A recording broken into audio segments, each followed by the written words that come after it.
కాంగ్రెస్ ప్రభుత్వం కోసం మీరు కూడా మొన్న అసెంబ్లీ ఎన్నికల్లో పనిచేశారు. ఏంటి పిడమర్తి రవి పాత్ర ఏంది కాంగ్రెస్ పార్టీలో? లోక్సభ అసెంబ్లీ అయిపోయింది, లోక్సభ కూడా ఆల్మోస్ట్ అయిపోతున్నాయి. ఆ రిజర్వ్డ్ స్థానాల్లో 3 స్థానాలు ఏమి ఇచ్చినట్టుంది, ఆల్రెడీ 2 మాలలకు అయిపోయినాయి. మీ పరిస్థితి ఏంది? ఎట్లా చూడాలి పిడమర్తి రవిని? సో పిడమర్తి రవి రానున్న రోజులలో మంచి పొజిషన్లో చూస్తావు. కాంగ్రెస్ పార్టీ ఈక్వేషన్లైనా మాదిగ ఈక్వేషన్లైనా మంచి అవకాశం వస్తుంది. తెలంగాణ రాష్ట్రంలో టీఆర్ఎస్ పార్టీని పడేయడం కోసం అప్పుడు పొంగులేటి శ్రీనివాసరెడ్డి గారి నాయకత్వంలో మేము ఎంత పనిచేసినాం. జూపల్లి గారు కూడా మాతో కలిసి రావడం అప్పుడు మీ అందరికీ తెలుసు. సో వాళ్ళందరినీ వచ్చేటట్టుగా చేసి తెలంగాణ రాష్ట్రంలో కాంగ్రెస్ పార్టీని అధికారంలో తీసుకొచ్చినాం. ఇంతమంది కొట్లాడినాం కాబట్టి దాదాపుగా ఎన్నికలకు ముందే కాంగ్రెస్ పార్టీ అధికారంలోకి వస్తుందని, వచ్చినాక అధికారంలోకి వచ్చేటోళ్ళ కాకుండా చాలా ముందుగా కాంగ్రెస్ పార్టీకి దగ్గరైనాం. కేసీఆర్తో డిస్కనెక్ట్ అయ్యి కాంగ్రెస్ పార్టీని అధికారంలో తీసుకురావడం కోసం నాలుగు వాళ్ళు ఎంతోమంది కృషి చేసిండు. తప్పకుండా అవకాశం వస్తుంది. మరి 10 ఏళ్ళ నుంచి ఉన్న దయాకర్కి అవకాశం రాలేదు, మాకు టైం పడుతుంది. అని మీరు ఎన్నికల తర్వాత శ్రీనివాసరెడ్డి ఆధ్వర్యంలో కాంగ్రెస్ పార్టీలో చేరారు, ఇప్పుడు ప్రధాన అంచడుగా ఉన్నాడు. ఆయన మంత్రి స్థాయిలో ఉన్నాడు, మిమ్మల్ని పట్టించుకోవట్లేదా పొంగులేటి? ఎట్లా? అట్లేం లేదు, అంటే అతను కూడా నా తరపు నుంచి అడగాలి కదా అన్న. నా కోసం అప్పుడు టికెట్ ప్రయత్నం చేసిండు, తర్వాత మొన్న చైర్మన్ కూడా ప్రయత్నం చేసిండు, రాలేదు. తప్పకుండా ఏదో ఒక అవకాశం వస్తా అనుకుంటున్నా. సిన్సియర్గా నా కోసం ప్రయత్నం చేస్తాడు.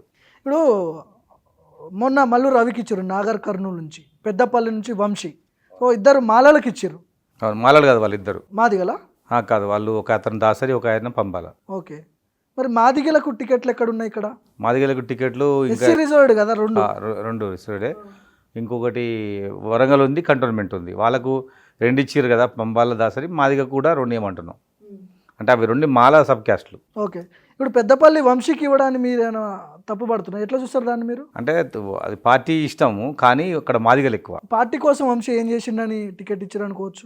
అంటే పార్టీ కోసం ఏం చేయకపోయినా వాళ్ళ కుటుంబం ముందు నుంచి కాంగ్రెస్ పార్టీలో ఉంది కదా. సో వాళ్ళ ఫాదరు పెదనాయన ఇద్దరు కాంగ్రెస్ పార్టీని గెలిచిండ్రు. తర్వాత ఇప్పుడు ఆ 2 సీట్లు కాక మిగతా సీట్లలో కూడా మేనేజ్ చేసుకోవచ్చు అని అతను తీసుకొని వచ్చి ఉంటారు. అయితే ముందే ఎన్నికలకు ముందే వివేక్ గారు వచ్చేటప్పుడు దాన్ని అడిగినట్టున్నారు. ఇప్పుడు చెన్నూరు ఎమ్మెల్యేగా వివేక్ వెంకటస్వామి ఉన్నాడు, బెల్లంపల్లి ఎమ్మెల్యేగా వాళ్ళ తమ్ముడు వాళ్ళ అన్న ఉన్నాడు. సో మరి ఈ వారసత్వ కుటుంబ రాజకీయాలను ఎట్లా చూస్తారు ఒక ఉద్యమకారుడిగా మీరు? వారసత్వ రాజకీయాలని ఎవరు ఒప్పుకోరు. సో కానీ కొన్ని చోట్ల తప్పని పరిస్థితులు ఇవ్వాల్సి ఉంటుంది, అందుకోసమే వంశీకి ఇచ్చి ఉంటారు. సో దానికి కంపారిజనేట్గా మాకు కూడా ఇంకా 2 అవకాశాలు వస్తాయని భావిస్తున్నాం. దానిలో భాగంగానే నిన్న మొన్న కాంగ్రెస్ పార్టీ నాయకులని మంత్రులను కలిసినాం. వాళ్ళకి 2 ఇచ్చిండ్రు, మాకు 2 ఇవ్వండి అని చెప్పినాం. కానీ పార్లమెంట్ ఉంది ఒకటే, ఒక కంటోన్మెంట్ ఉప ఎన్నికతో పాటు కలిపి 2 ఇవ్వమని అడుగుతున్నాం. ఓకే, సో ఇప్పుడు మీరు కంటోన్మెంట్ నుంచి ఆశిస్తున్నారా ఏమన్నా? ఇంతకు ముందు ఎలక్షన్ ముందు కూడా కంటోన్మెంట్ అసెంబ్లీ టైంలో కూడా చెప్పిన, ఆ వరకు ముందు కూడా అక్కడే తిరిగిన నేను. 2022 నుంచి 23 వరకు ఎలక్షన్స్ వరకు అక్కడే తిరిగిన. సో ఆల్ ఆఫ్ సడన్ గద్దర్గా చనిపోవడంతో ఆయన బిడ్డకి ఇచ్చిండ్రు. ఇప్పుడు మళ్ళీ వేకెంట్ అయింది. అది దట్టు ఏంటంటే ఆడ 2 మాలలకు ఇచ్చింది కాబట్టి మాదిగలకు ఇచ్చే దాంట్లో నన్ను చూడమని అంటున్నాను. సో కంటోన్మెంట్లో ఈసారి ఆశిస్తున్నారు మీరు. మరి లాస్ట్ టైం ఏం చెప్పారు అసెంబ్లీ ఎన్నికల టైంలో? ఏం చెప్పారంటే గదర్ వాళ్ళ కొడుకు చనిపోయింది కాబట్టి అతన్ని తెలంగాణ ఉద్యమకారుడు, అతను ఫ్యామిలీకి ఇస్తే పార్టీకి లాభం అని చెప్పింది, దానివల్లనే వదిలేసుకున్నాను.